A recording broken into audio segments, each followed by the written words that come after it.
Hello and welcome back to the channel. Got a reading coming through. I feel compelled to do the reading. I don't 100% understand the message that's coming through, but I do know that a reading is necessary. So grab your tea, coffee, whatever it is, and we'll jump into it. I am actually drinking tea today. I normally have coffee, especially like on a Thursdays. It's kind of like tradition when I'm doing readings on a Thursday. But the funny thing is, like, the tea soup card has come through. Now, it could be indicating like health, and also like being aware of what you're putting in your body. So I'm making a conscious effort to everything that happens during a reading is part of the reading, basically, which is why I'm talking about my cup of tea right now. But I've been making a conscious effort to like get back into drinking green tea because of the health benefits. So tea could be here to say, hey, trade out those nasty instant coffees for, you know, a healthy leafy tea. So it could just be asking you to kind of revise your diet, look at what you're putting into your body, especially specifically if anyone's smoking. I'm getting a lot of messages about smoke and this being very bad for your health. I was kind of getting images of my grandma who smoked a lot, especially if you're around children as well. When I was really little, my granny and granddad smoked like just constantly, and the house was very, very smoky, and I had asthma. So be conscious of like if you've got children and lung health and that kind of thing. Maybe somebody is trying to give up smoking. I don't know.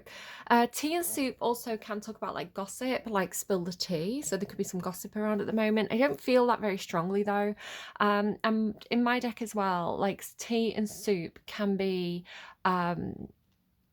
talking about a mixture. So combining different ingredients in different ways. So you do this with both teas and soup, right? You can use a lot of different ingredients, and it will give you different health benefits, a different taste, a bit different flavor, depending on the wide variety of ingredients that you can use to make those things. So this idea of mixing is coming through quite strongly.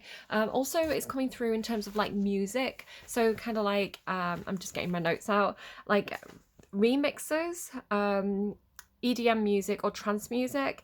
It could also be a mix up, something's been mixed up, or things are being mixed up. Maybe this is like, I'm kind of getting people, like, I don't know if it's like a workplace reshuffle where people are like moving to different teams or something like this, but a general things getting mixed up energy. Somebody could also be getting very mixed up with like their thoughts or their words, especially if they're kind of like spoken something, or there could be some cognitive things going on. I've been very fog brained recently, but it's because of those stupid illnesses that keep going around. Yeah, somebody could be trying to quit smoking. So talking about kind of remixes, EDM music, trance music, I am getting this kind of like clubland feel coming through. So I don't know if somebody's going out clubbing. Could be that thing of like when you socialize, you end up drinking, and then when you end up drinking, you end up smoking. So somebody could just be overdoing it or getting into bad habits or a bad lifestyle. I'm definitely getting this feeling of like going out, like dancing, or it feels like a guy who's going out and kind of like trying to hook up with girls. There could be something as well, you know, like, you know, those really cheesy kind of like alpha male like dating advice guys where all their advice is really terrible. Because that song by Madison Beer kept coming through where it's like, you show me how to do exactly what you do, how I fell in love with you. So it's kind of like the way it's coming through for me is a guy learning from another guy, and this guy could be kind of like, he could have a bit of money, he could be a bit flash, he could be very good at charming people, he could get with lots of girls, but it's kind of a bad lifestyle for the other guy who's trying to emulate that. So take that or leave it if that's the thing. Like I say, could be somebody who's hooking up a lot. Definitely something about dancing, and either somebody who's a very good dancer and they use this as a form of seduction, or somebody who is seduced easily by seeing those girls shaking their thing on the dance floor. You know that Britney Spears song where it's like, what would it take for you to just leave with me? So that kind of came through. What else as well? Yeah, when I was getting this kind of like trance music EDM feel, I was getting a lot of like these songs playing off my playlist. I do have like an EDM playlist, and when I was selecting kind of like, well, randomizing songs on Spotify, like I kept getting songs from this playlist, even though it's just a general playlist.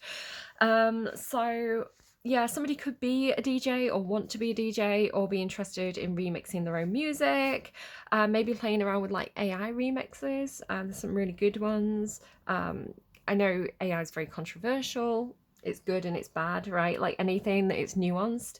Um, and what else as well?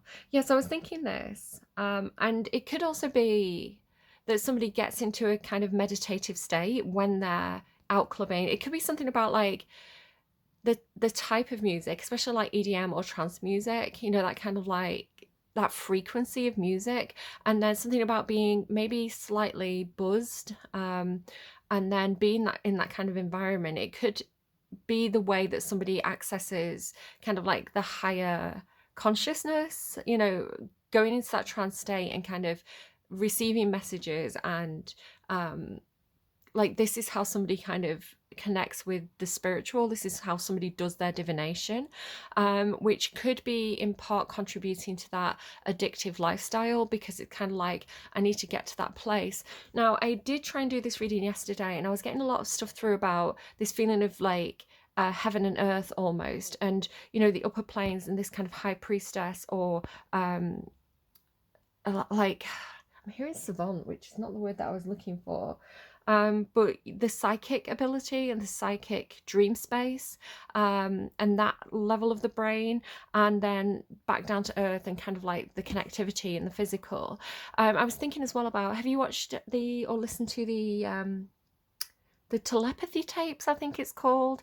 I'm taking it with a pinch of salt. I'm not taking it at face value, but there was some interesting things about how it's talking about autistic children and are they telepathic, basically. So go and listen to it if you haven't listened to it yet. It's really interesting. It's really compelling. Again, I do feel like it's an area that, you know, we shouldn't take at face value and we need to research more. But this idea of kind of like being in the physical body, almost like a star being, you know. And again, this can be a really toxic way of people talking in tarot and kind of in the spiritual community. So I want to just be really careful to frame it in a way where we're not taking it at face value. Like, some of you may believe in it, some of you may dismiss it. I think it's problematic. But the idea that's in these telepathy tapes is that, you know, these autistic children are living in a sort of more spiritual dimension where they're all connected and they can meet in this kind of dream space, and then being in the physical body causes a lot of discomfort. It feels very awkward. It's very you know, it's especially like non-verbal children. So go and listen to that if that sounds interesting to you. I'm not an expert on it. It came up in the reading, so I wanted to mention it because it might be interesting to somebody. But yeah, this kind of like idea of non-verbal communication as well was kind of coming through. So again, this idea of being in two places or two spaces, the psychic dream space, the fantasy, the imagination space, and then kind of the reality of kind of the day-to-day, could be tugging somebody in two different directions. So yeah, if going back to the kind of the trance music, if somebody is using possibly clubbing as a way of I'm hearing like transcendental, like, you know, getting into that higher mind space, and this being addictive. I got confirmation because then another EDM remix played, which was a cover of Blue Jeans by Lana Del Rey, which was remixed by somebody called Chris Menace. So again, this kind of like clubland beats energy. I've been seeing a lot of stuff as well on TikTok of people who are not neurotypical kind of giving up on work and quitting their jobs because the neurotypical workspace is so distressing and so soul destroying, and you know, not set up to accommodate for people who have cognitive disabilities or who are not neurotypical. So for example, ADHD or autism, the physical workspace can be a very, very stressful environment. And I think in the news, there's this push to kind of like get people from working from home back into offices. And, that is not ideal for some neurotypical people who prefer the work from home environment. They find it less stressful. So again, everybody's different. We're talking about individuals. So, different people are going to feel different ways about that. But like I say, my timeline on TikTok has been full of people just talking about this and worrying about this, and sharing their experiences. So that could also be something coming up. Which is interesting because the next song that played was Gasoline by Halsey. And she says, "You are part of a machine. You are not a human being." So again, that feeling of the corporate machine, the economy, workplaces, not valuing individual identity or the human experience, and just seeing people as disposable and replaceable. And, how society has become quite machine-like, and there's a lack of empathy that comes along with that. Obviously, in the context of the song, it reads a bit differently, so have a look at that if you're interested. She also says, "These voices won't leave me alone." And I was getting this feeling of like confused thinking, or somebody who's very, very indecisive, somebody who's very unsure of themselves, perhaps a lot of contradictions. So, the poem Burnt North, sorry, I'm tapping my chest, it made my voice vibrate. Burnt Norton, time past is always present in time future, time is irredeemable. I can't remember it word for word, but it's got this kind of very conflicting narrative. And I was getting other things as well where, I was getting adverts where people were talking in kind of like riddles. So again, if somebody has any kind of auditory processing or communication disability, they could be finding it very difficult to understand what exactly is being communicated to them, especially if people are using like metaphors, or not using direct speech, or like frank, matter-of-fact speech. It could be very confusing for somebody. Again, I don't know if this is you or this is somebody that's around you, possibly a child. But yeah, confused thinking, confused speech. And so this thing about "these voices won't leave me alone," it's coming through as like somebody's own thoughts, somebody's own fears, especially, in this political climate. I think things are very scary. And so hearing a lot of the I'm hearing I wasn't looking for the word propaganda, but I'm hearing propaganda. So a lot of the propaganda, a lot of the fear-mongering kind of way that news channels report on things, hearing people telling their individual stories of being quite afraid, kind of on platforms like TikTok or other social media. So towards the end of the reading, we do have this card Fear, the birds indicating somebody's own mind, somebody's own thoughts, or like hearing the voices and chatter of other people. So there could definitely be something about somebody experiencing it may be voices in their head, which you need to get that checked if that's a problem for anyone, but it could also be just words. I'm getting that song by Taylor Swift now, words ricochet, my words ricochet. So yeah, like other people's words ricocheting in somebody's mind, and it being quite distressing, which can lead to confused thinking. Also with this, well, then we also got jiggle jiggle. My money don't jiggle jiggle, it folds. I like it when you wiggle wiggle, for sure, which was kind of taking me back against that Clubland thing. It's like, somebody who's got money to spend, and maybe they're seen as quite a catch. I don't know, but they like it when people jiggle jiggle. Again, it's kind of like a guy watching the girls dancing is the way it's coming through. But then he says, "Riding in my Fiat, I really want to see it." Which is interesting now I think about it, because Louis Theroux, who does the narration of that song, again I'm spending too much time on TikTok, guys. I know it, but I saw a couple of snippets from a documentary that he did on autism, and I felt like, one, I assume it's quite a dated documentary now, because I feel like people understand autism a lot better, and I feel like he didn't really understand in those situations from the footage, like what exactly autism was when he was talking to people with the condition. And also, I think he is actually a high. I mean, it's not for me to diagnose other people, but he does make me think perhaps he might be a high masking autistic person himself. So yeah, I don't know why that's coming through that way, but make what you will of it. But this riding in my fear, because it came on after gasoline, there could definitely be something to do with cars, or even what in America people call gas, right? Petroleum. So there could be like something to do with oil, petrol, something like that. Just circling back around to reason is treason and confused thinking. And I know I come across this way in my readings. It's the way that I channel. It's hard because, I mean, I think I've got ADHD because the way I think isn't linear. I think in kind of more of a 3D web. So I have a lot of information that I can comprehend as one big picture, right? In my mind, I understand this complex web of ideas that I'm thinking, but to actually slow down and explain that to somebody else in a linear way, because you can only get one word out of your mouth at a time, I do kind of circle around quite a lot. So I am aware that my readings come across like this as well.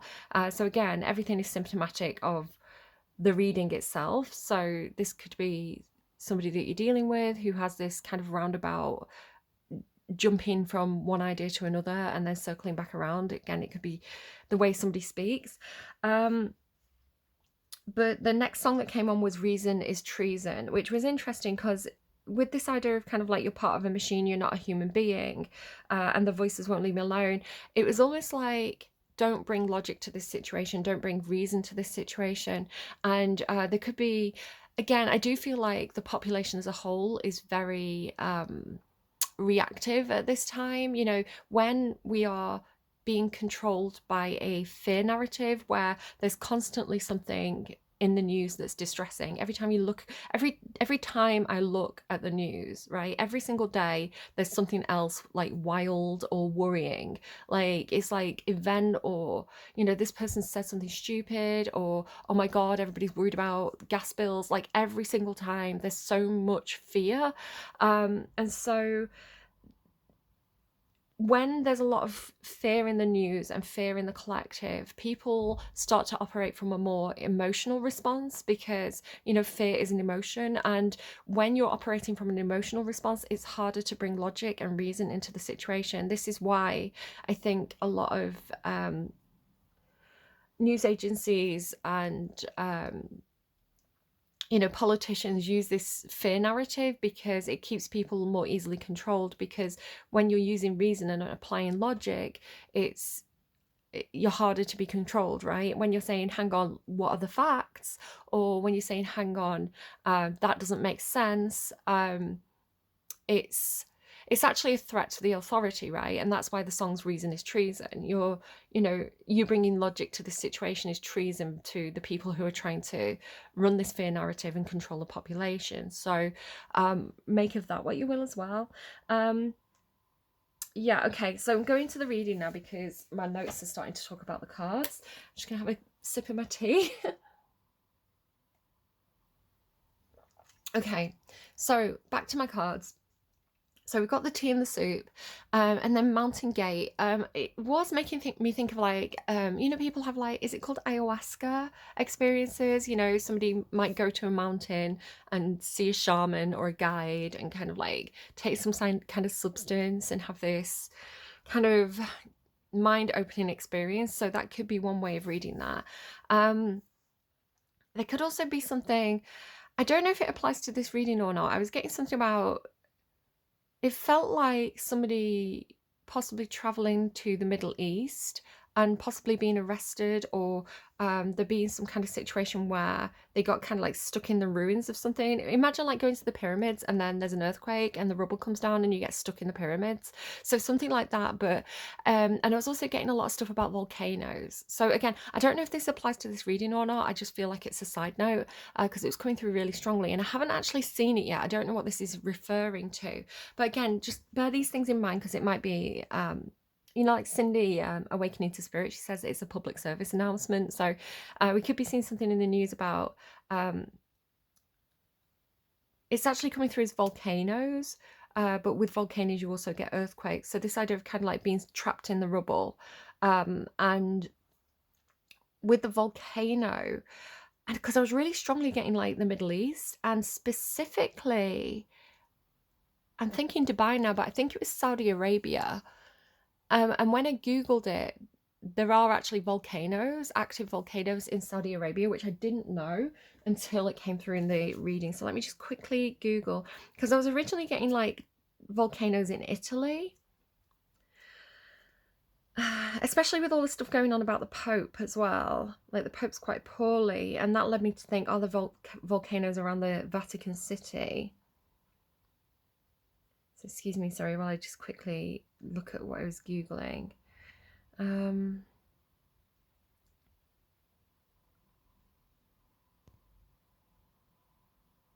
So the in Saudi Arabia, it says Harat Rahat is a volcanic lava field in the Hijazi region of Saudi Arabia. And it says there has been a recent increase in seismic activity since 2009. And then in Italy, Vulcano Lacial,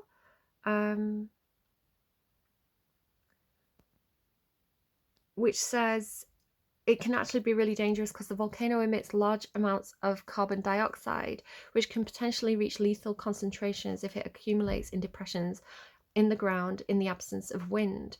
And there was an asphyxiation of 29 cows in September of 1999, which prompted a detailed survey. And that's near Rome. So I don't know why that is coming through. Again, you get these kind of like plate activity, you know, in these fault lines that could run in that general region around kind of Italy, running down towards like Saudi Arabia and the Middle East way. So just be aware if you're making any travel plans, you know, check, you know, the seismic activity reports and things like that, because I wouldn't want anyone getting like stuck somewhere. Anyway, where was I going with that? I don't remember why I kind of side noted there. I don't know, I guess maybe my guides just wanted me to say that. The funny thing is as well, I don't know, again, maybe somebody's planning a holiday. The sun was off the table. It was in this reading and it flew off the table. It didn't want to be part of the reading. So again, the sun is off the table. Maybe somebody's going to decide not to go to somewhere like that. So yeah, I'll kind of leave that there. Okay, so the reading itself starts with the Hermit. And I'm going to bring the Dragon's Lair because these two cards kind of came out together. So it feels like a place that's inaccessible. So again, I don't know if somebody's traveling to a certain place. It's like you've got the keys to this house and it could be somewhere very cold and wintry. I'm definitely getting cold. And again, this feeling of like somebody who's locked away, like maybe they don't have very many visitors.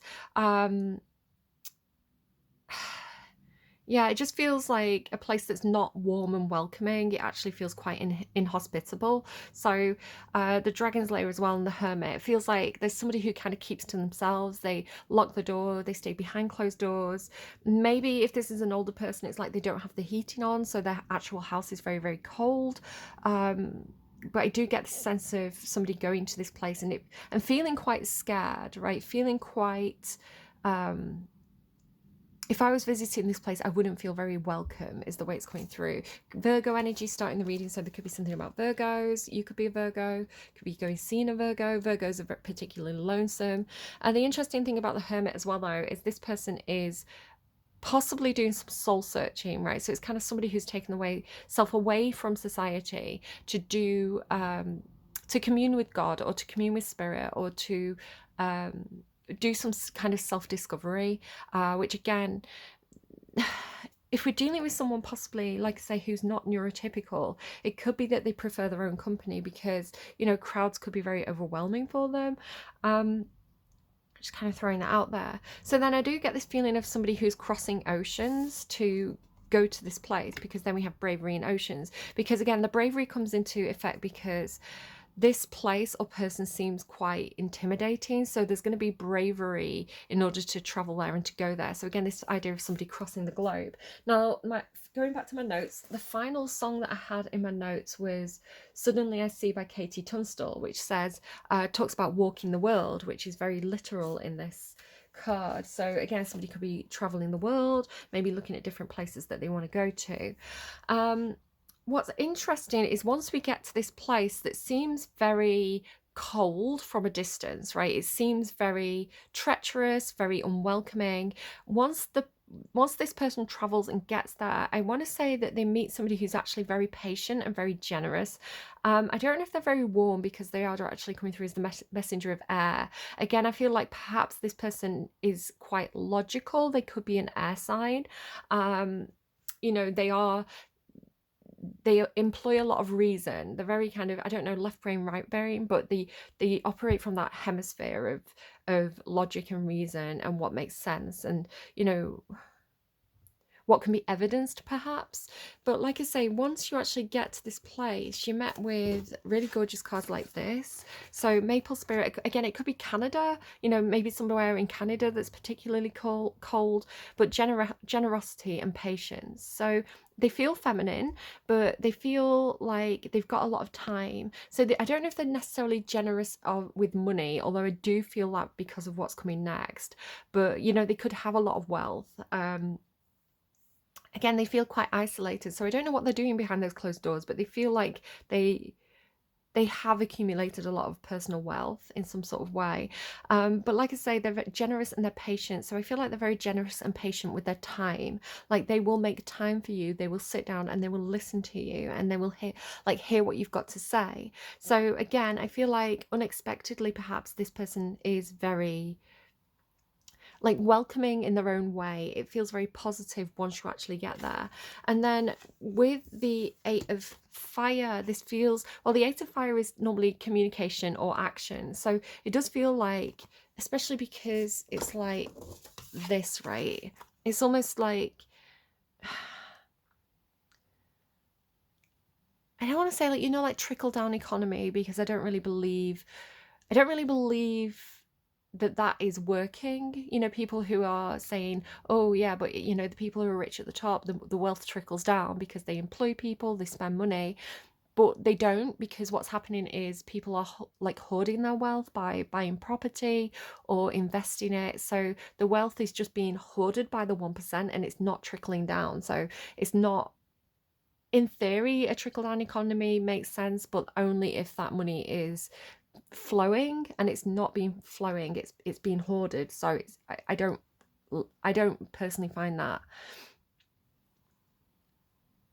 a good defense, you know. But in this case, it does feel like, because it's generosity and it's this feeling of like almost like the fruit raining down from the trees, it feels like it could also be like this person's kind of teacher, you know, like they're generous with their words, they're generous with their time, they are willing to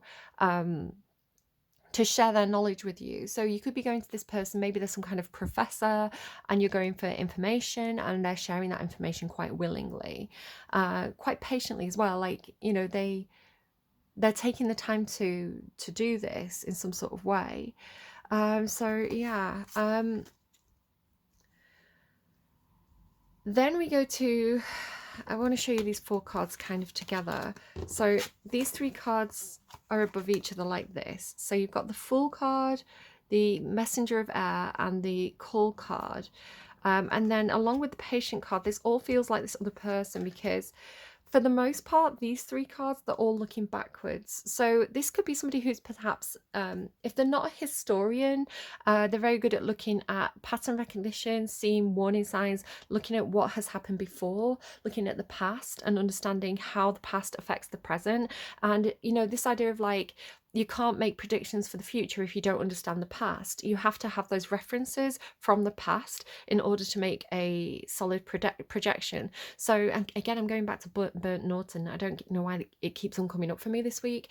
But, you know, the more somebody understands the past, the more accurately they're going to be able to predict the future, because that's how prediction works. So it doesn't seem to be, excuse me, I am getting a lot of like high priestess energy. You actually have the Sybil card here. So, this idea of like, they could seem very spiritual. They could seem like it's kind of like, where are they getting this information from? How are they so accurate with the predictions? But it's coming from a place of logic, with it being the messenger of air, which is swords energy, right? It's like this, it is because they have a huge capacity for reason, right? They can analyze, they can sift information, they can hold a lot of information in the head at any one time. So they're able to kind of run these simulations in their mind, perhaps. So one thing I want to notice though about all these cards is that they're looking backwards and they have a very nice side profile. So specifically these two cards. So she looks different in both of these cards, but there's something about like the side profile being particularly pretty. Like here she has really nice cheekbones. She looks very peaceful, and yeah, there's something really charming about her side profile as she kind of looks back into the past, which again, going back to that song that was playing at the time that these cards came out, the Suddenly I See song, it says, she's a beautiful girl, she's a beautiful girl. So there definitely seems to be something about that. Also something quite childish with the Fool card. It's somebody who seems like, it could be an older person who seems quite childlike, or, a child who seems like they're old for their years. She feels quite timeless, whoever this person is. With the Fool card can indicate somebody acting quite impulsively or somebody acting quite childishly. I don't necessarily see that here, because it's here with all this reason. And I mean, spontaneity, the Knight cards, and the messenger of air is the Knight of Swords, and the Knight of Swords is very they are a card of action, they are a card of movement, they are a card of communication. So this person could seem very impulsive. They could seem very sharp or harsh with the words. This person could be brutally honest, for example. But they're not foolish, because swords energy is all about logic and reason. Anything that they're saying impulsively is also well thought out, right? So it might be something that's said in the moment, but it's something that they've thought about a long time beforehand. So there's evidence for what they're saying, because they have that knowledge, with it being swords. So yeah, some people may see them as being foolish, but they're really not. They're actually quite, I'm hearing, accurate with their information. And what I'm actually seeing with the Fool card, you get quite a lot of major arcana as well around this point, because you've got the Patience card, the Fool card, and the Call card, and they're all from the same deck. So I really feel like it's one situation or one group of people. With the Fool and the Call, can you see she's blowing this trumpet on both of these cards? It feels like somebody who is very good at redirecting people. The reason why I'm saying this as well is because the Compass came out in my previous reading, which talks about redirection, or finding the right direction. And also Mercury, the planet, I believe it's been in retrograde, and it's about to go into retrograde, which, Mercury is a planet of communication and direction and travel. So, when this shifts between going forwards and retrograde, it's going to cause shifts in direction, right? Changes in logic and reason. What I would say as well is, what's logical on one day may be illogical on another day, based on different factors. So say, for example, I was like, I want to move, and I want to move to a different country, and I've done all my research and I've done all my fact checking, and based on all the information I've acquired, the best place for me to move to is Italy, right? And I've really thought it out, and it's very logical, and it's very reasonable, and it's absolutely the right thing to do on the Monday. On the Tuesday, a volcano might go off in Italy. Therefore, it would be entirely illogical for me to go and move to Italy when there's lava running through the area. So what's logical on one day can be illogical on another day. And it doesn't mean that this person's wishy-washy or indecisive. It means that they're very, very good at updating their analysis with new information, which changes the outcome of their thought process, right? Their advice will change based on the most up-to-date information that they have. So, for example, I would definitely 100% not want to travel to America right now because it feels like a very, very, very chaotic place right now. And that absolutely puts me off and makes me feel unsafe. And so right now, there's absolutely no way that I would go and travel to America. However, perhaps, years and years ago, um, I would have felt quite differently. It would have felt like a really fun place that I really wanted to visit. Not right now. So again, bit updating because of current events and the political climate's changing, social climate's changing, economy's changing, environment changing, can change all these factors. So again, this person may seem very impulsive or foolish because they've changed their mind, quite Gemini energy. But it's because they're constantly processing the new information that's coming to them. It's funny because they seem impulsive in a way, but they also seem very kind of, what's that word? Is it equinine? Like they have equanimity. Like they feel very balanced and they feel like they flow very easily. Like this doesn't seem like something that's taxing for them or that's hard for them. It feels more like, of course I've changed my mind because the information's changed. Like they seem very, very comfortable with their own thought processes and their own decision-making ability, even if it seems confusing to other people. So based on whatever is happening here with this either discussion or this information sharing or this communication, because we've got 2 communication cards, there is what feels to be like a true calling happening, because we have the Judgment card and the Fool card, which both have this energy of hearing a call, spinning, changing direction, doing something very new, reviving. The Call card is kind of like death and rebirth, and the Fool card is kind of like ending and beginning. So it really feels like there's a new beginning that somebody's being very, very called to do.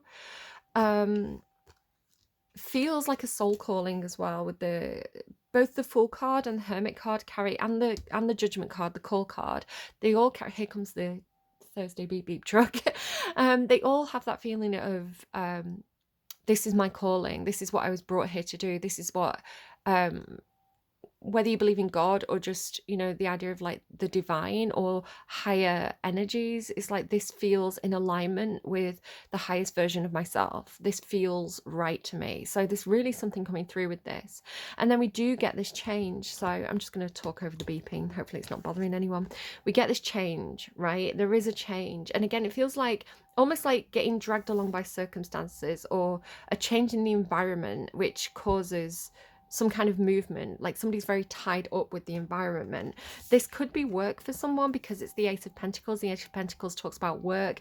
It talks about improving something, building on something, doing something again and again and again in order to kind of find some expertise. But even though it's the 8 of Pentacles, which does talk about refining a skill, getting it to its best quality, or getting to be an expert in something, because this kind of honeycomb has so many empty spaces, I feel like there is opportunity for growth, which again, the opportunity for growth could be creating a change, or the change could be creating an opportunity for growth. I do feel like there's some kind of teaming up here, or combining of energies, or even combining of families, because we have these 2 trees on either side of the Fool card. So we start with the maple tree and generosity, which again could be indicating Canada just because it's maples, but then we go to the tree of life, and can you see how these 2 trunks are kind of twisted together? So I almost feel like I say, trees can indicate families for me, because the roots of the history in the past and what has nurtured you. Talk about family trees.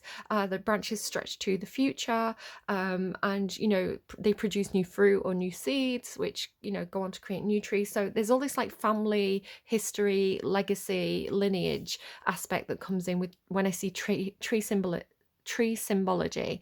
And so with it being these two trees twisting together, it could be like a marriage, or combining workplaces, or two people who are joining a business together. There's this kind of um, it could also be like fate is twisting these two people together, just because of how circular and twisting the motion on this card is. It's kind of like fate's brought us together, or fate is intertwining us in some way. Our fates are intertwined.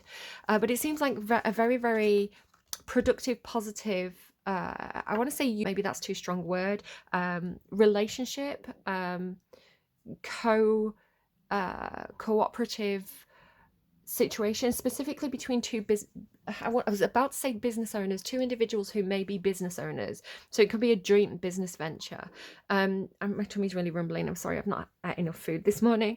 So like I say, with the tree of life, like, and this change in the wind, and then this idea of like opportunity for growth, we then go to two people. Like, and again, the way I do my readings is I have 1, 2, 3, 4, 5, 6, 7, 8, 9, 10 or 11 decks, and I shuffle each deck individually 3 times, and whatever cards come out, I combine together all those different decks. So if I just kind of show you that, like, I'm using all those different decks, so I can, whatever cards come out of those first initial shuffles of those decks, I combine them together to create kind of like a mixed deck. And then again, mixed deck, it could be music decks, right? Mixed music mixing. But I then shuffle the mixed deck, and this is how I get this spread and this reading. So I haven't orchestrated this in any sort of way. This is not something that I have intentionally put together. This is the way that the cards have come out. And so it's interesting to me that as I was kind of moving along the spread, I got to this combination of energies, and then the next two cards that came out on the next line were the Emperor and the Queen of Earth, which, both of these characters, they do indicate wealth, business, money, kind of workplaces. The Emperor tends to be a business owner or a CEO. Is kind of like the head guy, the leader, the man at the top. And then the Queen of Earth tends to be, she can indicate a mother figure or a householder or a wife, but with it being earth energy, it's very, very practical. It's very skills based. It's very hands-on, and it's very nurturing.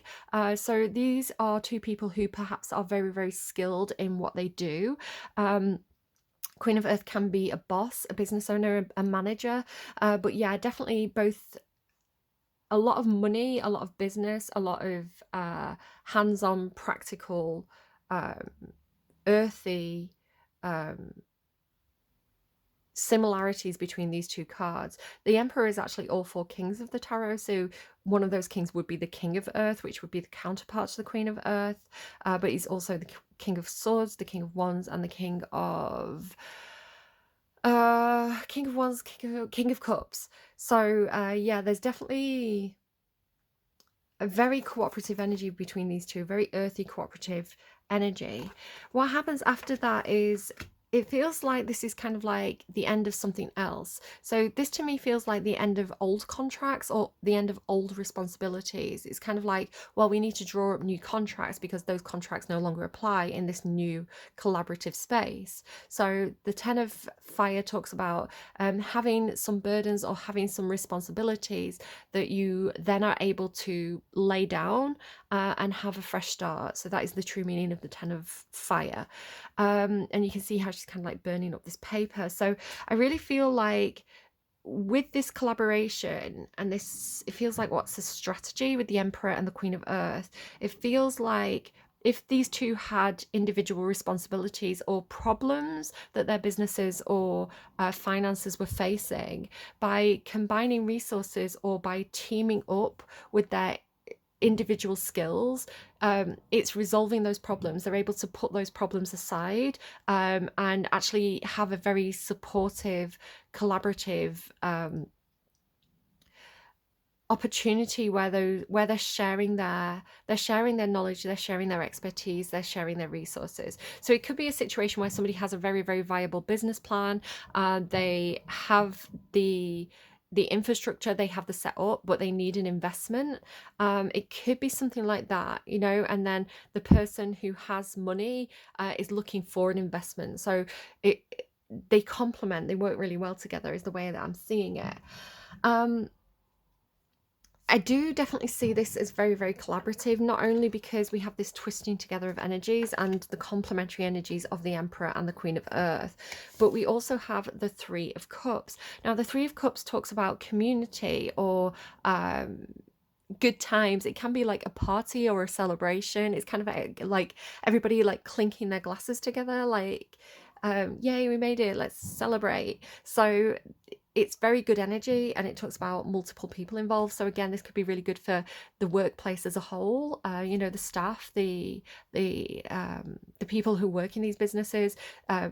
It could feel like a very, very complementary work environment where everybody gets along.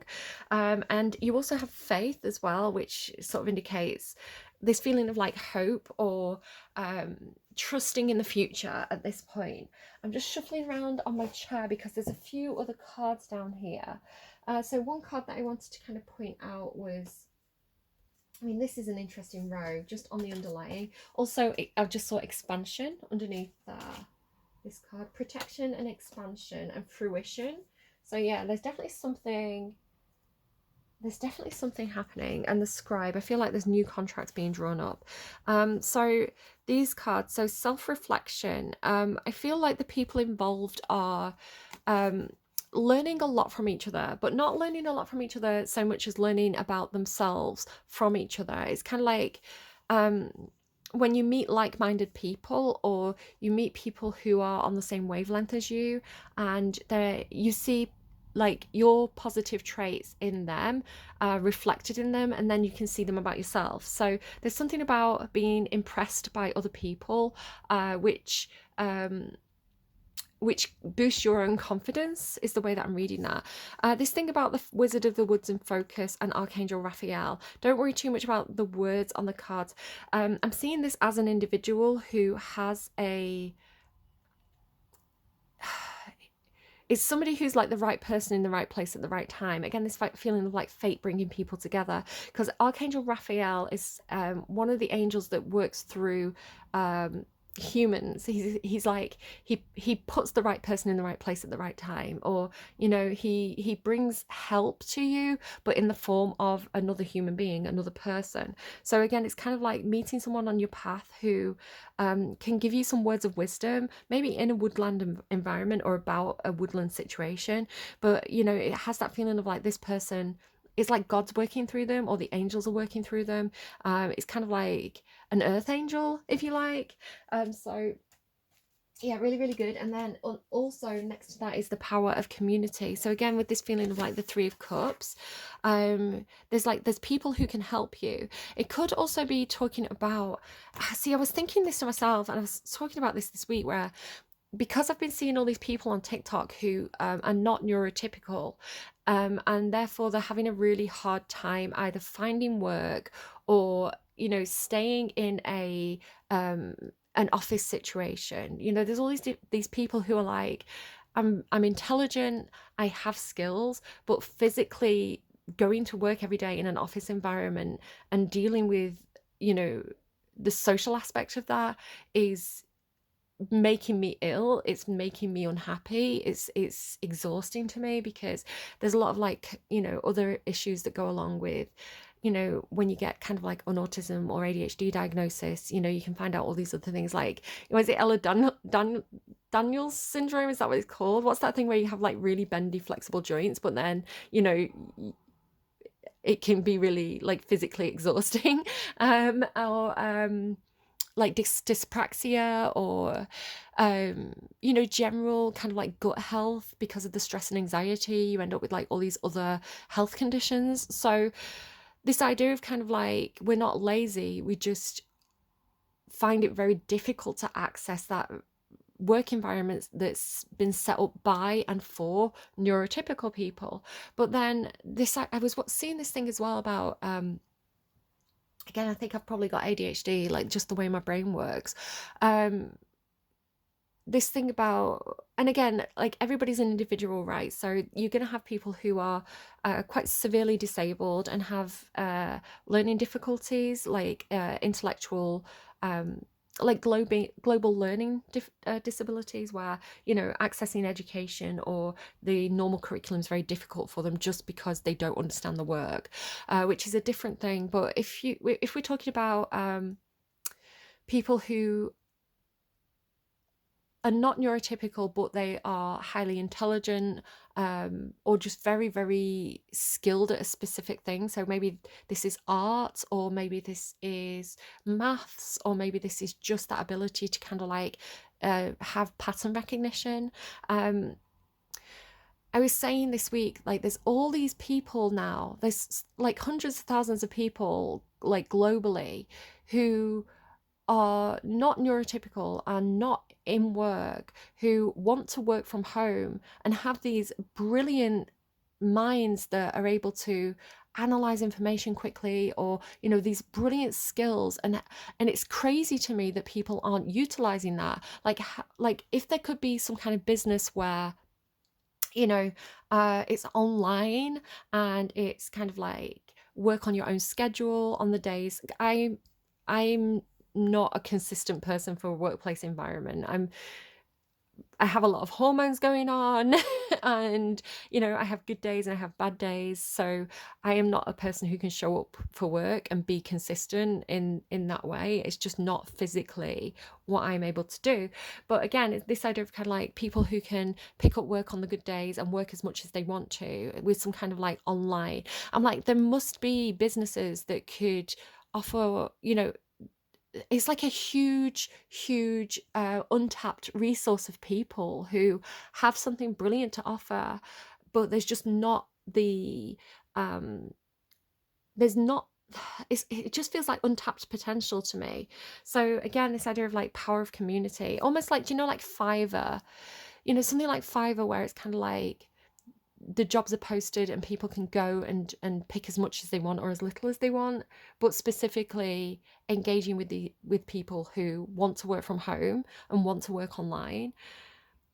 I don't know, do you see what I'm saying with like the power of the community? But then this idea of like collective action, I've been getting stuff about unionization as well, in my readings a lot. The idea of like, we're all the same, we recognize each other's talents, we recognize each other's um value, even if, you know, the neurotypical workplace environment doesn't see it. We see this in each other. We see our brilliance, right? So I feel like there's something about collective action, or people grouping up, or again, unionization or something like this, where there is power in collective, right? There is power in numbers. Like, as an individual, you know, before the invention of the internet, you know, people would be like, what's wrong with me? Why am I so socially awkward? But because we have so much information at our fingertips, we realize that we're not alone. There's lots of people like us in the world. It's just that the world isn't created in a neurotypical way. I'm saying this because I do believe I've got ADHD. And even if I don't, like, being able to just listen to people and listen to people's experiences and listen to people's stories and empathize with that, and see how there's so many people who have these shared experiences, makes me an ally to that, even if I don't have any kind of diagnosis. Does that make any sense? And again, like, oh, this is really interesting, especially going back to that idea of like the telepathy tapes. And again, you might be watching this reading and you might be really offended by it, and you might be like, I don't see I feel like I have a disability. I feel like I wish I could snap my fingers or take a magic pill and not have ADHD or not have autism, right? I understand that, but again, what are the reasons for that? And is that because of society? Is that because you find it hard to do the things that you're told you should be doing in a heteronormative world? Is that the right word? In a neurotypical world? Is it because you're trying to force yourself to be a square peg when you're not a square peg? Like, where are those thoughts and feelings coming from? Are they external or internal? Are they a projection?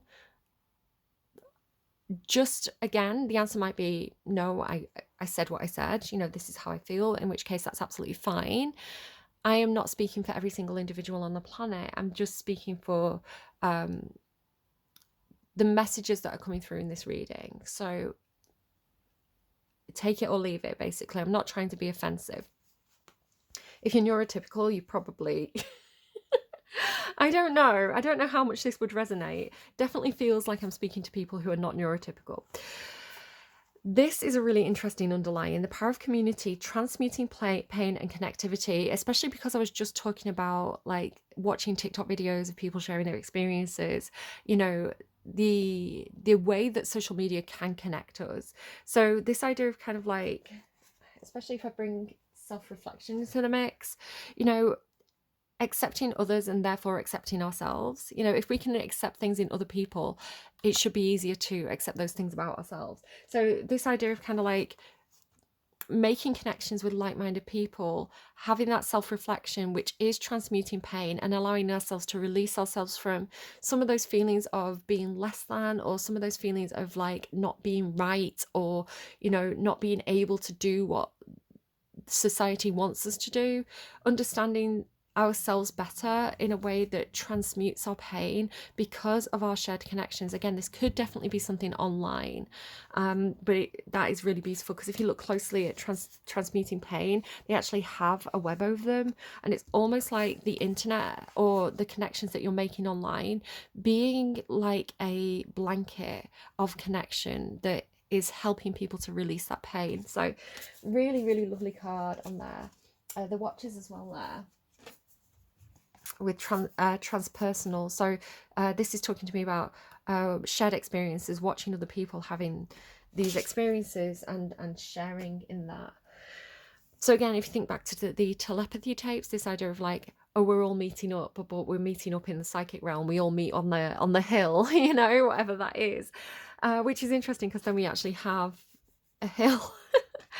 So as I say, then we get this thing about, it feels like resting or entering the dream state. So it does say faith, and then like she's got kind of like the stomach, her stomach's full of the world. So it could be like digesting our online experiences, resting and thinking through, because the Four of Air is the Four of Swords, which talks about having some stress or anxiety or having a lot to think about, and the need to take ourselves away and spend some time alone and kind of rest and process. So did you hear my tummy then? That was such a big tummy rumble. So it's kind of like being in a place with other like-minded people, having that connectivity, but then retreating back into the hermit space in order to process is the way that that's feeling. But also how in the dream state or resting state, we enter that that imagination space, right? The part of our brain that can predict the future, or can and I'm not talking about predicting the future as though we're psychic, but predicting the future based on past experience, right? Being able to analyze the probability of what's going to happen next. But also, like, you know, that being an image, that being a projection, that being something that's a different mental state than the physical, practical world, right? The dream state, the imagination. But then it's like the miracles happen, which is so cool, because then we get the miracle card, Rainbow Waterfall, and the Unicorn. I will say, I don't know, this is not going to be for everyone. One storyline that I'm seeing is that it could be that because the rainbow's here and the unicorn, and then there's 3 people on this card, it could be that there's a situation where somebody's looking to, it's almost like looking for a third, but it could be IVF. It could be somebody's looking for somebody to carry somebody's baby, but they're going to reimburse with money, because we do have people here with a lot of money. And then here she kind of looks like she's pregnant. So I don't exactly know what that is, but for maybe one of you, maybe two of you, it could be that, we found the right person. We found, it's like the unicorn is, the unicorn is something that they thought was a fantasy. They thought they'd never find this person. They thought that, you know, the person that they were looking for was so unique and individual that the chance of finding them was like they would need a miracle to be able to find this person, but then they find the right person is the way it's coming through. So again, it could be something like IVF. Just because of the three people, right? So again, this idea of kind of like, we're looking for somebody to carry our baby, we have money, this works for all of us, something like that. But again, it is for everybody else, this is something like a fantasy being realized, something that felt impossible, something that felt like a dream, or something that felt like it was from a different plane of existence. It doesn't exist in this reality, but then it's like it suddenly shows up with miracles. We then go to Beauty Way. I'm not quite sure why Beauty Way is here, but again, it feels like whatever's happening feels very spiritual, and it feels very beautiful, and it feels very fortunate, because after that we then have Fortune's Wheel, which talks about a change in luck, somebody's luck coming in, and also money or resources or finances or wealth, which I'm saying that especially backed up by the Emperor and the Queen of Earth, because they have money. So again, it's like there is money coming in, or there is good fortune here. We also have, I'm starting to hesitate a little bit now because it does feel like I think somebody has some fear of things going wrong. But before I get to that, I do want to say we also have the connection and biome. Again, this feeling of like something that's online or something that connects people around the world. And again, it feels very, very fortunate. I feel at this point like somebody has some fear of loss, or some fear of, I don't know, fear of the world ending, or fear of a literal death, or fear of a loss of money or wealth or resources, because the card after Fortune's Wheel is fear. Again, this is because we've got the connection in the biome.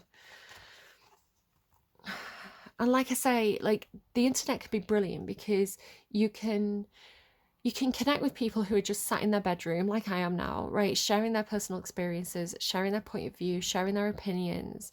And it's incredibly human. I studied humanities. So this idea of like humans as individuals having an individual experience, having their own perspective based on all the things that have happened to them, all the things that they've seen or heard, having this personal experience. But then within that, we have shared experiences that bring us together.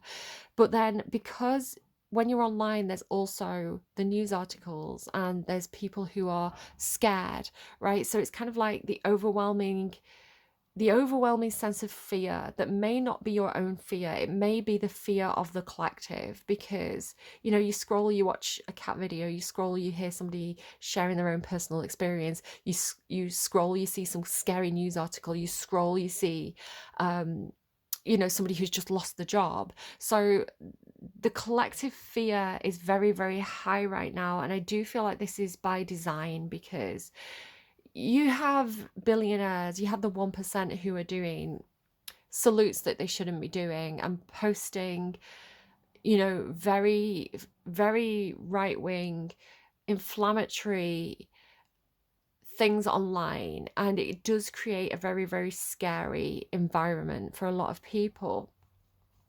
For example, in America, they were talking about sending people with ADHD to work camps. It's like, what is this, a Dickensian society? Like, that's, and honestly, the idea of if I do have ADHD, the idea of putting 100 of me in one place, we'd be like squirrels climbing the walls. Like, it just wouldn't be a conductive workplace environment, quite frankly. Yeah, there's really scary things in the public discourse right now. There's a lot of people with fear. And if you're a very empathetic person, or if you are somebody who's very, very connected, you can have fears that are not your own, right? So you could be sat in your own physical environment with your own day to day and, not feel fear at all. But because you're online and you're seeing all this scaremongering or scary stories or people who are expressing their fears, it's kind of like the empathy part of you could be really, really struggling with that. And so is it the end of the world, because the death, and again, the fear card tells me that it may not be literal, it's just fear, right? Is it the death of the biome? Is it the end of the world? And yes, people are dying, right? But then also the death card with the Knight of Wands. The Knight of Wands is not logical. This is not reason. This is anger. This is striking out. This is aggression. The Knight of Wands and the Knight of Swords are two very, very impulsive knights. They're taking action and they're quite swift. You have things like the Knight of Pentacles, who is a very slow moving knight. These two are very swift. The Messenger of Air they're communicating, and the decisions and the action they're taking are based on logic and reason and thought and information and intelligence and learning and reason. This person could be very unreasonable because this is somebody kind of like working on gut instincts. They're somebody who's driven by possibly fear, because the cards are like this, right? So it's kind of somebody who's almost acting in a flight or fight or animalistic way, which is very, very scary. Just to note as well, we've had, I believe Mars has been retrograde in Cancer. Now, Mars in Cancer is not a great combination at the best of times. So Mars retrograde in Cancer does talk about people being very, very emotionally volatile. Cancer is a very emotional sign. They are very... Cancer can be, if you think about the crab, right? Sometimes they can be attack before you're attacked. I'm going to attack first because that's how I defend myself, by being the aggressor. That is my way of, being defensive. So not every single Cancerian, I'm not talking about individuals who are sun sign Cancer. I'm talking about Cancer as an energy, kind of in its shadow. My tummy's rumbling again. And Mars being the god of war, right? Mars being aggression, passion, fire, action, spontaneity.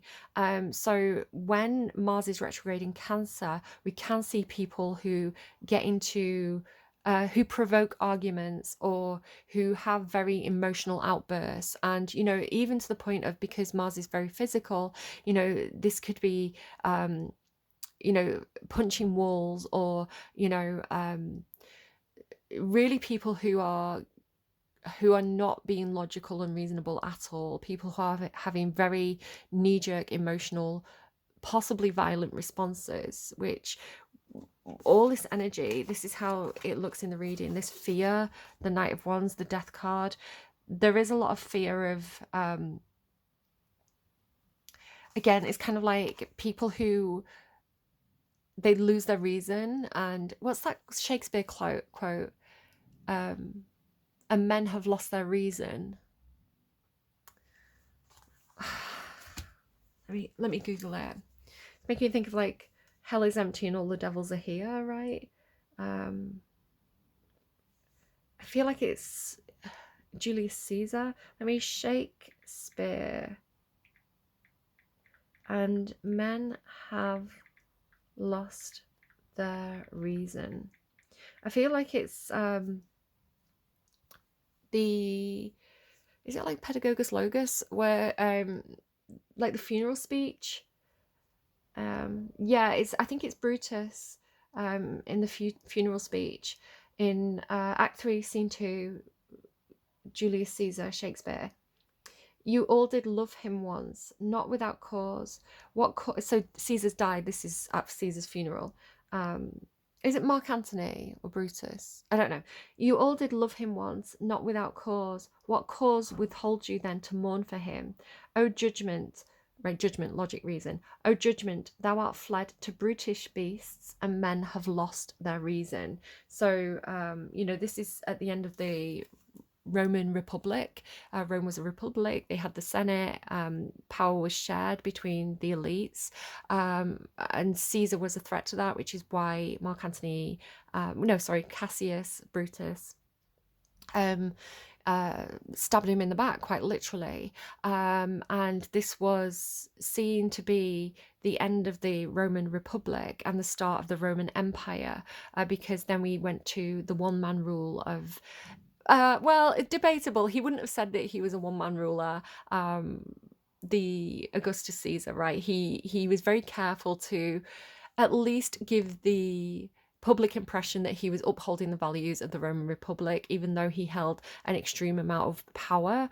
So I, again, history nerd, I can definitely see parallels with modern day America when I look to the fall of the Roman Republic and the start of the Roman Empire and the Principate. So again, these are my own personal fears based on my knowledge of history and my pattern recognition. And it doesn't mean that it's going to happen, but it does mean that there are warning signs of a similar set of circumstances.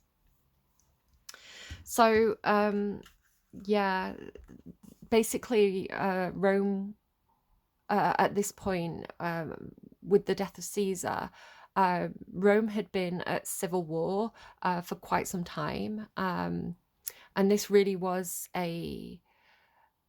it was Romans fighting Romans, the Republic consuming itself with violence. And this led to, several people trying to make vies for power, marching on Rome. Literally, Roman blood was running in Roman streets. People were fighting within their own families. It was a really dire situation. So by the time Augustus finally kind of gained control over all this, with his kind of one-man leadership, people were sick of it. People were sick of the infighting. People were sick of fear and prescriptions and the violence of it. And so when Augustus offered a peaceful solution, people accepted it. People accepted the Principate of Augustus just because they were so tired of the fighting. And this was years and years and years of fighting. So obviously, I don't think things should get to that point before people see reason. Make of that what you will. After this as well, we get the Five of Earth, which is a loss. So we had, with the Eight of Pentacles, the opportunity to really build up some considerable wealth with the Wheel of Fortune, especially with the Emperor and Queen of Earth, who are very, very good at managing money. But then we get a loss. The Five of Earth is a half. So I don't know what kind of situation could do this. We've seen a very, very volatile stock market. If you look at Tesla stocks, if you look at Nvidia stocks, if you look at what's happening with the Bitcoin, I think it's called Libra, in Argentina, the financial situation has been very, very volatile. There's been huge gains, huge losses recently. And a lot of scheming in the stock market and the Bitcoin market. So I did warn of this. I've been warning of this since I've started doing readings, that this would be happening. I've been talking about with Pluto going into Aquarius, and all the planets kind of like having a focus on America, that America would be going into a French Revolution or Civil War type situation. Literally, they've been singing the song from Les Miserables at the presidential dinner. So I don't mean to toot my own horn, but everything that I've been saying consistently, as long as I've been doing readings, is happening. So I don't think the fears are unfounded. But you have to be careful when you're in a very tumultuous situation or a very tumultuous environment. And this isn't just affecting America, this is affecting the whole world, right? We have a global economy, we have global politics. This is what's happening with America is absolutely affecting Europe and, Russia and Ukraine, and Gaza and Palestine, and there's this knock-on effect, a domino effect of what happens in one country affects the political relations and stability of other countries. So we are right to have fear. It would be unreasonable, it would be illogical to not have fear when we have very emotive politics, when we have a very divided political situation in a number of countries. It would be unreasonable to not have logical fears. However, fear can be debilitating, and it can create a if you talk about flight or fight, there's also the freeze response. And I think that, sitting in that fear energy can make us freeze up and not take any action, which is dangerous in itself. So whatever you're doing, don't freeze up, right?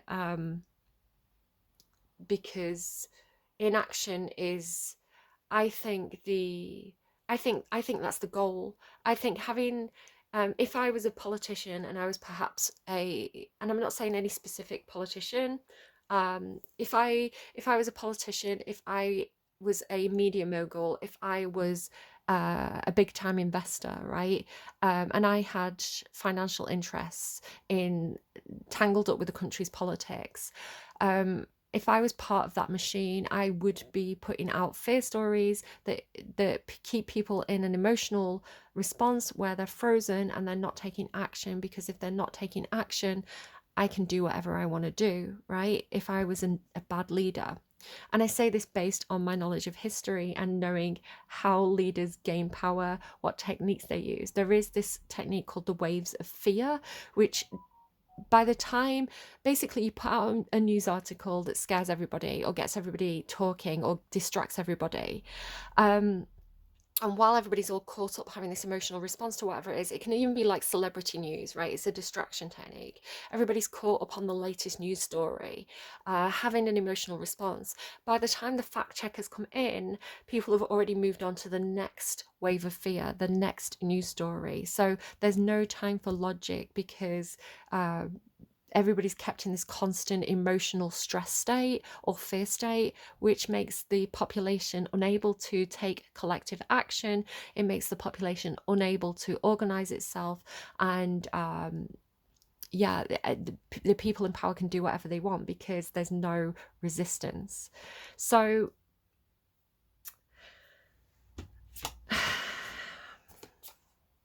the interesting thing is we have, do you see the similarity of these two cards from completely different decks? How she's kind of covered in plants. She's covered in growth. It says toadstools. And also here as well, all three of these. And I want to say this is the Sybil energy, right? This is with foresight. I feel like it's this person we've been talking about back here, because again, just the way she stood is kind of the same. This idea of like, look to the past to know what to do in the present, look to the past to make predictions for the future. It's coming from a very grounded place. This is not airy fairy imagination stuff. This is based on evidence, physical, tangible evidence of the history of the past. This is learning, right? This is not air energy, this is earth energy. With her foresight, can you see here how she's taming these creatures? So here the people are scared. Here, inside that fear, you see all the webbing, all the ties, all the connection, and how this person's in this kind of fetal position. I want to say the Sybil energy is protecting people because she's harnessing, she's connected, and it's almost like she's got all these fears on little leads, right? But she's listening to each person one at a time with her patient energy. with her beautiful patience. She's listening to the stories one at a time, and then they're flying away, right? So she feels like she's some kind of like a counselor or an advisor, but in a way where it's kind of like people are going speaking to her, and she's listening to their fears and addressing their fears and giving them guidance. So with her foresight to kind of like go on in their direction, she is the compass, right? So maybe she takes mushrooms, I don't know, but there's something about this loss. I want to say she's saying something like, don't be afraid of loss. Don't be afraid of death, because there's something after death, right? There's something that exists beyond the physical. Don't be afraid of a loss of money, because money is just part of this reality. It doesn't, you can't take it with you. She's very reassuring and peaceful. What also makes me say this is because I wanted to make sure I was reading that end bit accurately. The song that came through here is called Spotless Mind by Jenny Aiko. I'll kind of show you. Jenny Aiko, and then this wonderful kind of between two places energy, like between two realms. And the idea of spotless mind as well, it's kind of like, give me your worries, give me your fears, and I will reassure you. I will rid you of those fears. You know, I will cleanse your mind. But then the lyrics of this song, it says, which is fascinating to me because you have all this change energy and change maker. Change is inevitable. Why hold on to what you have to let go of, which is what she's doing here, right? She's literally discarding money. She's discarding things. She's discarding objects. So these could even be possessions. She's just letting them go. She's letting them fall away in a very, very peaceful way. Change is inevitable. Why hold on to what you have to let go of? Like, did I really break your heart? Was it all my fault? If you don't knock it off, you'll know, like I know, where this is headed. You'll know where I know where this is headed. Foresight, logic, but reason is treason, right? So, I don't know. It says, I'm a wanderer. Lani Kai was nice, turquoise seas and ocean breezes. Loving you was nice, but it's a new day, a new season. I've been sad inside, and he could see it, picked up your pieces. We are just alike, right? We are just alike. All right. I started as a love song, 24 years in the making, moving from place to place, and I never really settled down without a place to call home. I got so used to the changes, moving from stranger to stranger. You should face it. I am crazy. I'm a wanderer, baby. Shame on me for changing. No, shame on you for staying the same. And then it repeats. Shame on you for staying the same. So I'm going to get one more song to close out the reading, just to kind of get some guidance. So anyone who's kind of affected by this reading, anyone who thinks that this is making sense for them personally, I want to get some, do you know what, actually? I'm really drawn to the Aleister Crowley set. Let me get a song please, for advice. Bad Habits. I said that before, like somebody's bad habits, when I was talking about the clubbing, and I was thinking about the song Bad Habits by Ed Sheeran, and that's the song that's randomized. It's not got the lyrics on Spotify. Give me a sec. It's like, every time I come around, you know I can't say no. I know people have mixed feelings about Ed Sheeran. I think this song is a banger. Every time you come around, you know I just can't say no. And every time the sun goes down, I let you take control. What's interesting is the sun was off the table, if you remember.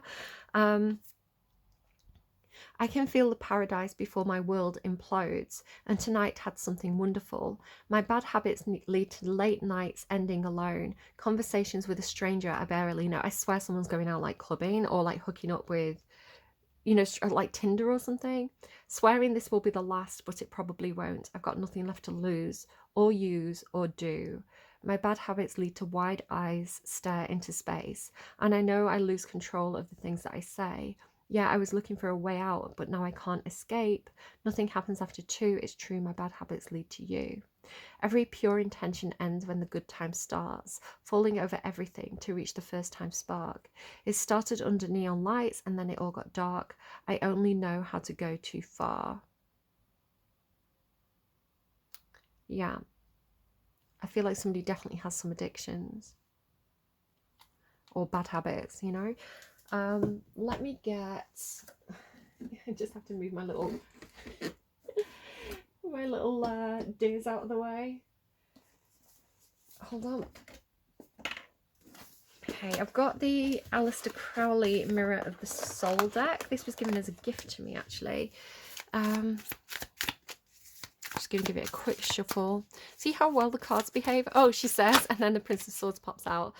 And all pretty much landed on its counterpart, the Messenger of Air. Messenger of Air is Knight of Swords. Prince of Swords is very similar to the Knight of Swords. We have Dominion on the bottom currently. I was going to say that I was going to split the deck, and then it undermined me. Any advice, please, for this reading? Thank you. Okay. Strife on the bottom. What's that? The 5 of Wands, which does talk about conflict, fighting. Interference, the 8 of Swords, and the Queen of Wands. So there could be a Queen of Wands interfering. A lot of fire energy there. There's definitely some high tempers, some passionate action being taken. Whether that's good or bad, I don't know. I'm just going to kind of look up some of these cards. Excuse me a second. I'm not entirely familiar with how this is organized. Prince of Swords. So again, this has landed on the person who is using logic and reason. It feels like some sort of advisor or someone who's taking action based on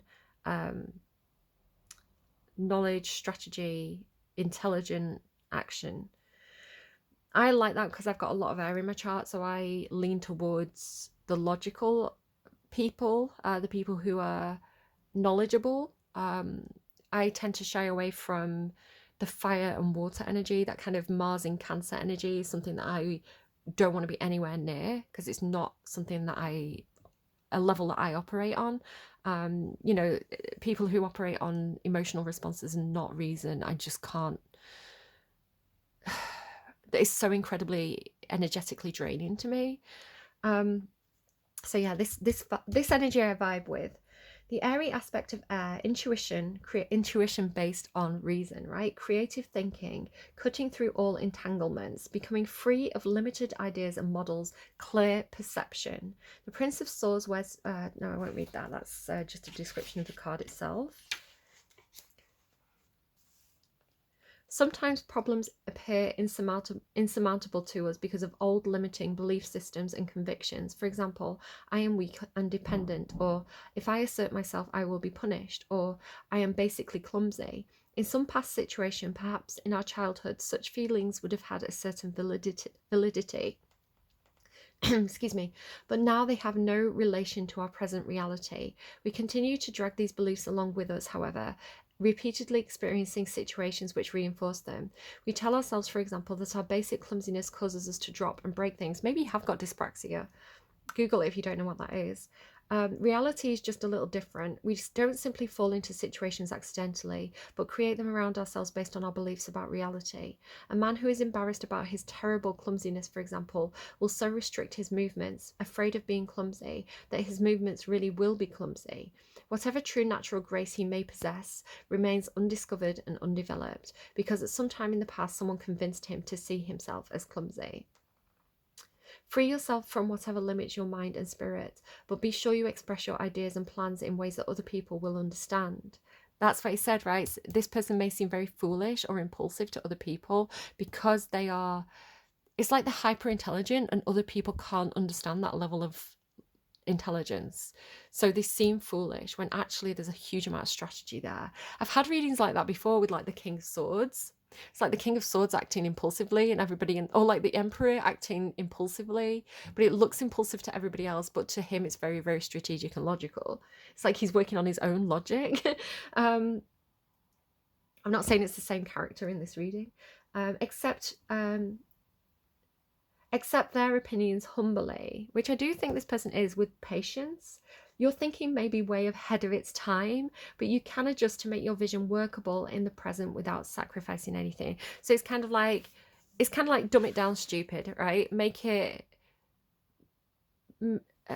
those grandiose ideas basic and relatable. It may be that somebody needs to bring in the emotional appeal to what they're saying. Like, okay, it's logical, but how does this appeal to people on an emotional level? Like, will it solve a problem for them? Will it help them with their children? Will this give them more time in the day? So how will this help them? What's the emotional hook for these people? Feels kind of rude to be like, oh, you're just really stupid. You just don't understand me because I'm so smart. Again, I've got a lot of swords energy in my chart, so I am guilty of that a little bit myself. Being like, everybody else is so stupid and I can't tolerate it. I'm looking for the 8 of Swords, Minor Arcana. Okay, found it. Jupiter in Gemini. I have been getting so much Jupiter. I was meditating the other day and I felt like I was surrounded by big patriarchal planets. So I had like Jupiter and Saturn coming in, and also Pluto, but I work with Pluto all the time, right? That death energy. It's not death, it's transformation energy. Pluto's constantly present in my readings, but Jupiter and Saturn coming in, I was a bit like, oh goodness. It's kind of like Jupiter's kind of like the father because it's Zeus, and Saturn's kind of like the grandfather because it's like Saturn's, is it Cronus? So this real patriarchal energy of like father, grandfather, and I was kind of getting like my actual grandfather coming in with this, to the point actually of where the cards wouldn't talk until I went and got my grandfather's necklace. So this little, it's interesting, you have this little Andean cross, so it's kind of like a symbol or a piece of jewelry, right? So I went and got his necklace and put the necklace on, and the cards went wild. Like, they got very, very talkative as soon as I put his necklace on. So this connection to my own patriarchal ancestry is very important at this time. But the message that was coming in with Jupiter and Saturn was fascinating because Jupiter is a sign about luck and opportunity. It's really this wheel of fortune energy, right? Like luck and right timing and kind of expansion, like the opportunity to expand, and then finding the right resources that you need to be able to do that. And the way it was coming in with Saturn, it felt very much like teamwork to me. Saturn is a really tough planet. It's kind of like the old taskmaster. It's kind of the guy who says, if you want something in life, you have to work for it. If you want something good, you have to put in the effort. Your effort will be rewarded. But this is the thing with Saturn. He came, I'm saying he, I'm giving a personification to the planet. The Saturn energy came in with this energy of being really quite annoyed at society, because Saturn was looking at all these people who are breaking their backs, working so hard, people who are working 2 or 3 jobs just to keep a roof over their heads, people who are working themselves to death, like to the bone, for very little in return. You're like, they're not getting rewarded with owning a house, they're not getting rewarded with any kind of long-term wealth, you know, they're not able to afford health insurance and things like this. So Saturn was pissed.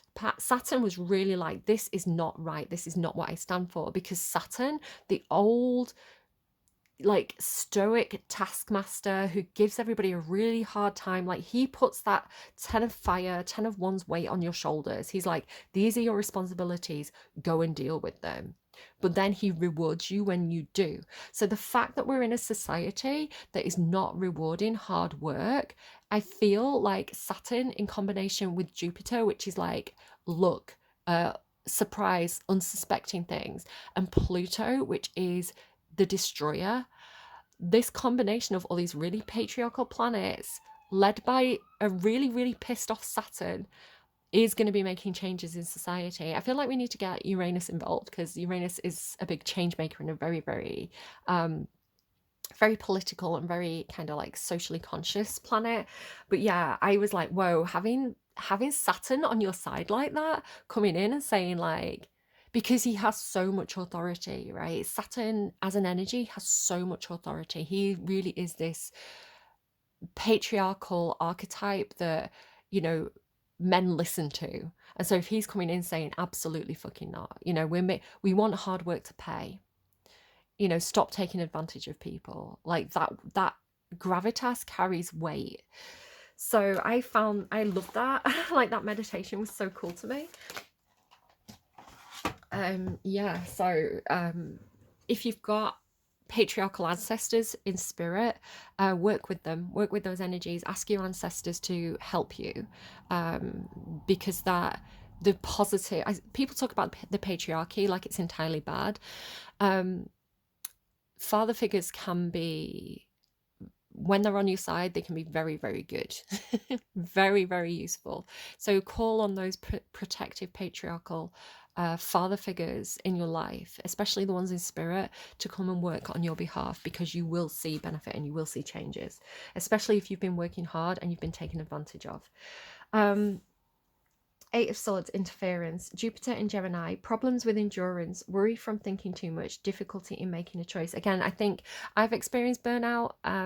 A couple of weeks back, I hit a wall, and I just couldn't go into work. I was like, I can't be in that high stress physical environment, because I knew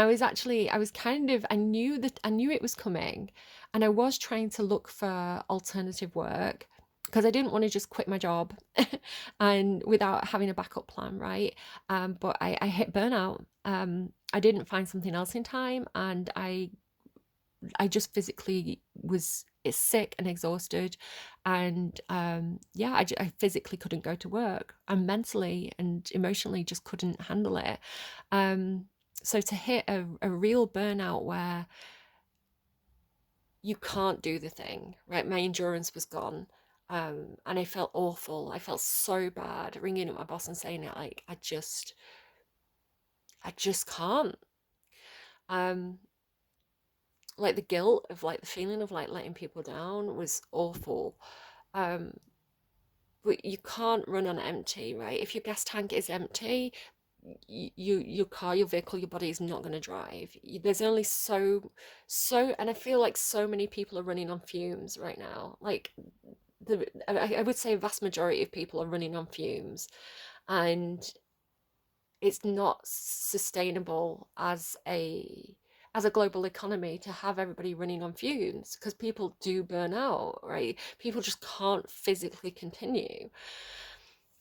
So I'm very, very lucky that I'm in a situation where I have a bit of a safety net, but I am I am looking for money. I am looking for an income right now. So any suggestions, very welcome. Yeah, difficulty making a choice, and I was having difficulty making that choice, and then spirit took the choice away from me, because I knew they told me the signs that I was gonna not continue working in that place from January, which is funny, because for the longest time I've felt that burnout coming, and I've been like, spirit, can I leave? Can I leave this workplace? And it's no fault of the workplace. Like, I love the people I work with. It's a really, really good workplace. I've learned so much there. But just physically, I just couldn't do it. Like, my time was up. And yeah, I knew it was coming, and I would ask spirit, can I leave this workplace? Can you reassure me that there's going to be something else for me if I leave? And for maybe a year, and spirit was like, no, you need to stay, you need to stay, you need to stay. And so I always do what my cards tell me. And then I started to get the messages and the signs that that January was going to be my last month, and I was actually getting signs to quit. Spirit was saying, you need to hand in your notice, you need to quit. And I was like, but I can't because I don't have a backup plan. And I should have trusted Spirit. I should have done what Spirit said, because they took me out. I just got really ill. And I couldn't physically do it. So it's kind of like that feeling of like, if you don't jump, we'll push you. If you don't follow the signs from Spirit, Spirit is going to make it happen anyway, but it's going to be worse for everybody involved, because again, I just couldn't do my shifts and I let people down. So yeah, I just think it's really interesting, because it did turn out that January was my last month. Two strong central swords are crossed by 6 crooked sabres. You find yourself having to choose between 2 alternatives of apparently equal merit. You will not come to a decision by reflecting analytically. Your doubt or fears of making the wrong choice constantly destroy your inner clarity. You are also lacking endurance, which you need if you are to clarify this confused situation. I was talking about things being very confused, right? No matter where you turn, no satisfactory solution seems to exist. The more you try to unravel the tangled ball of yarn, the tighter the knots become. Let things rest and develop on their own for a while. I think this is my sign. This is what I'm doing, right? I'm like, fine, trust Spirit. I need to physically recover, which I am doing. Like, one of the signs is that I actually have nails. My nails aren't constantly like broken. I remember that was like during COVID when I got kind of furloughed. One day looking down at my hands and was like, wow, my nails look so good, because they're not constantly breaking through work. It's like, I'm healing. So trusting Spirit, and that was what I felt during lockdown as well. I really trusted Spirit. I was like, Spirit knows what he's doing here. Like, what's happening is happening for a reason.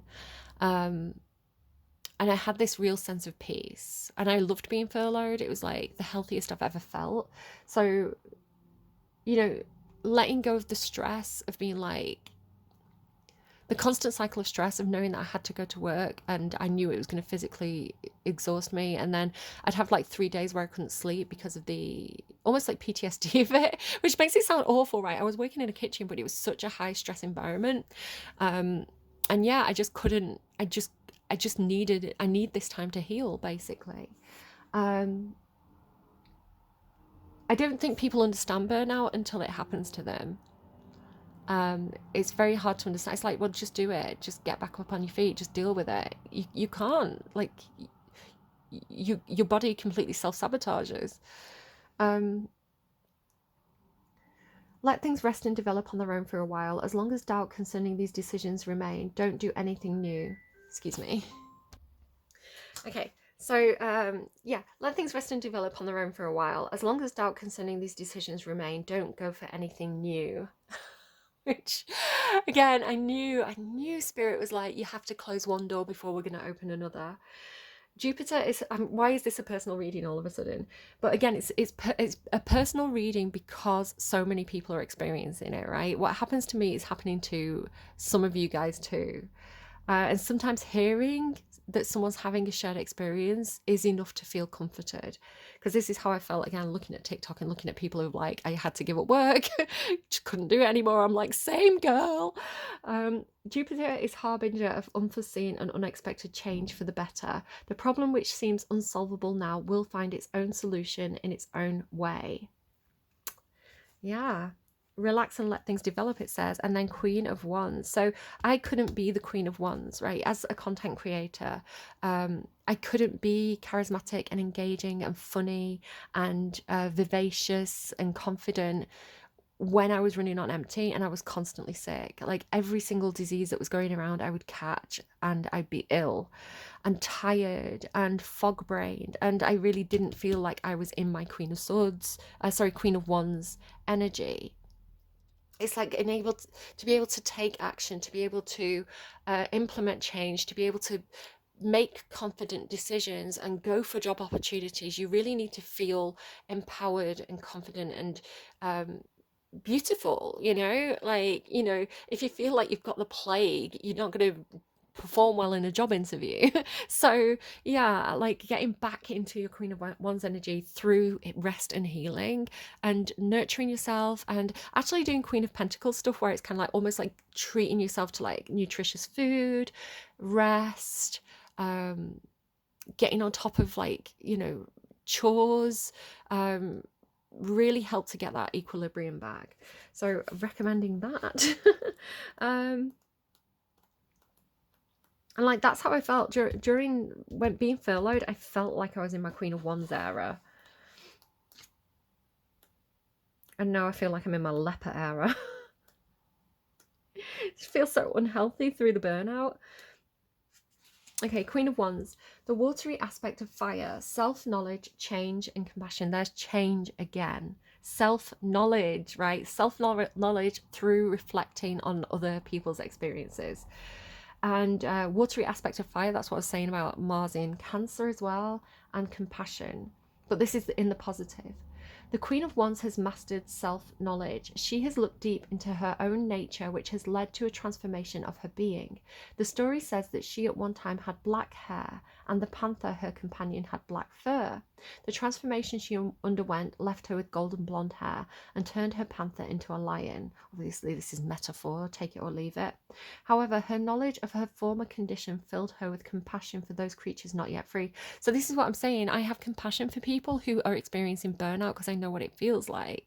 I know what it feels like to be sick all the time. I know what it feels like to feel like you're grinding yourself down for very little in return. Not because of my workplace, but because of society. Yeah, her former condition filled her with compassion for those creatures not yet freed. In order to be able to help others, she chooses to wear reddish-brown hair and keeps the lion in the form of a leopard, whose black spots bear witness to the darkness of the past. I love that. The queen sits in her fiery throne wearing an armour of scales with a fish emblem on the breast.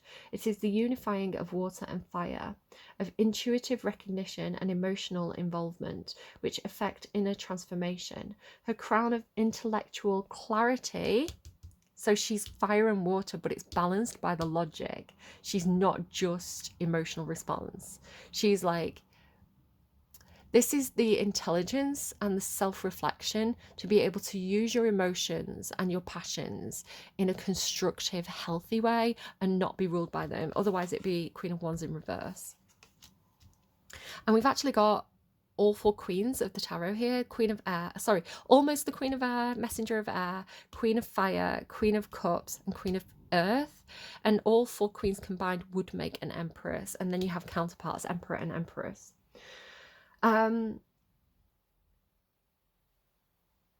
It is the unifying of water and fire, of intuitive recognition and emotional involvement, which affect inner transformation. Her crown of intellectual clarity and expanded perception still bears the nails of the crown of thorns, a reminder of the humiliation and suffering which preceded her transformation.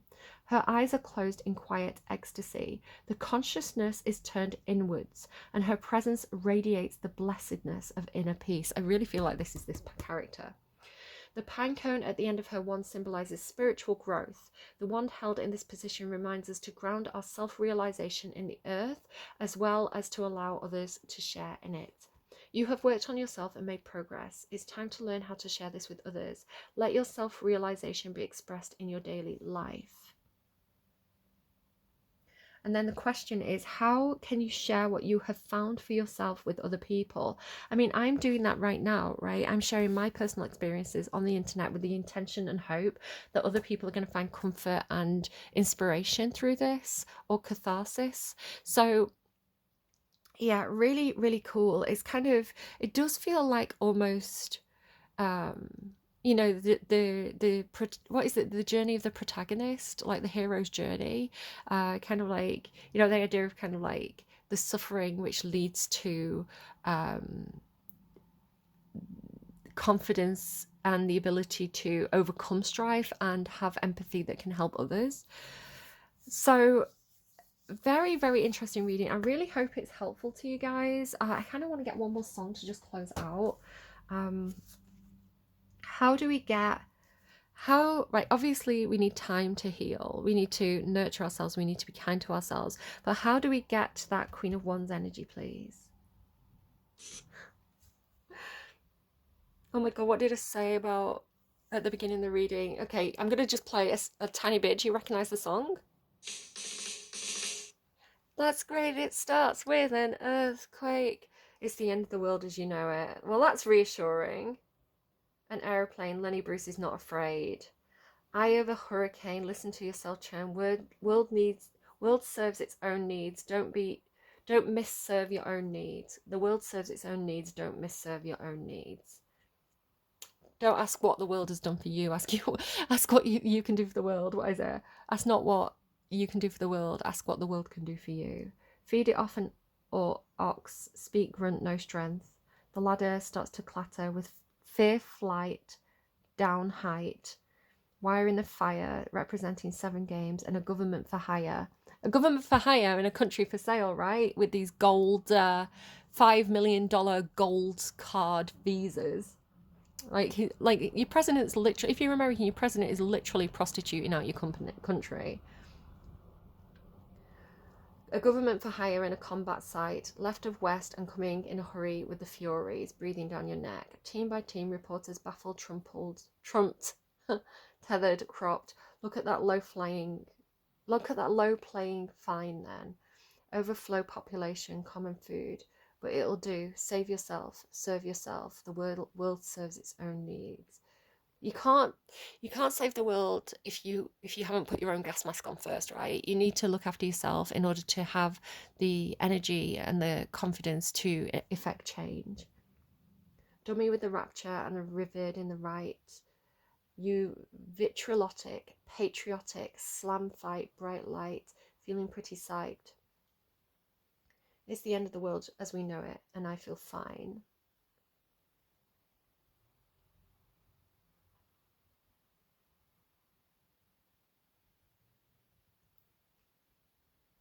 Leonard Bernstein. Okay, I'm gonna go. Make of that what you will. I was intending for this to be reassuring. I don't know. It's the end of the world as we know it, and I feel fine. So I would say that this character does have inner equanimity. I hope I'm using that word correctly. She seems very at peace. She feels very like she is an island in a sea of chaos, right? So don't let the fear rule you.